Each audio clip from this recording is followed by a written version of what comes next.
Noramba the allegation handitombo mzimu ni yeye vanhu vada kutanisha zita remunhu waMwari manje ndokurwa ukafa unofira mahara nditika unofira mahara.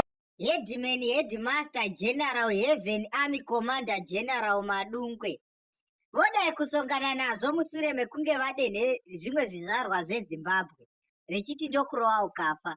Regai tinzwe nyaya yacho. Nesaizi yangu chaiko ndairova vanhu zvisingaiti, hakuna munhu aindirova ini. Saka vanomuudza kuti Madungwe azoti ini ndokurova.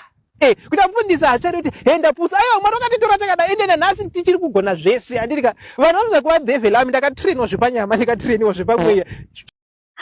General muZimbabwe muna vanhu anokare fight kunge sadza nenyama, saka voita sei kana vari kuda kukuchallenge vari kutode dhudhu. Chimbouya uone panhamba dzangu unozama Madungwe ndakumurova ndokurova zvisingaiti. Handikana saizi newe fight chaiyo zvoti zvezva zvechifight chaiyo chibhakera chikuti ga anoona kuti ndinati handiko ndokurova here ini ndorova ndakakura bvunzai ndakakura nawo ndarova nese eji yanga zvisinganetsi vaMadungwe daidzirai nhamba dzenyu toni.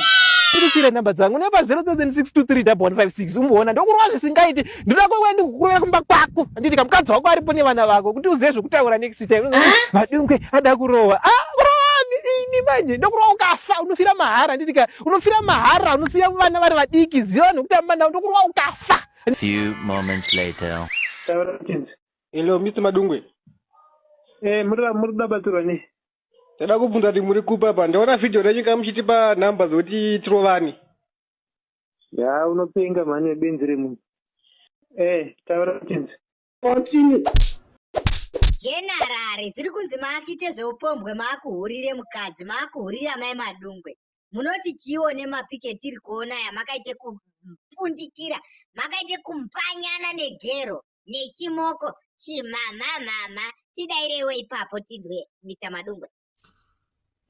Ya vana veZimbabwe musadaro ndakaona rimwe picture iri kutenderera even banana zvimuselebhu even pamwe profit wakaburisa umwe mukadzi rakaeditwa rikangoti handisiti vakashandisa technology ipi hatizvizivi tinoramba the allegation handitombo mzimu ni yeye vanhu vada kutanisha zita remunhu waMwari.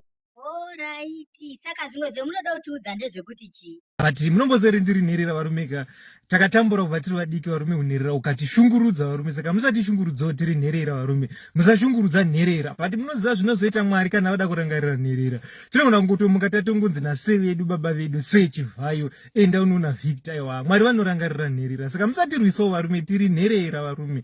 Zvinenge zvakatotiomerewo pamwe pacho tichitozama kutotiwo life so iitewo nani chero tiri nherera zvedu. Asi varume musarwisa nherera bhozi musodze nherera haina kumira mushe. Tototi tikuudzirei vamwe vacho kupata makazonyanya. Akune mukomana unogerwe zuda.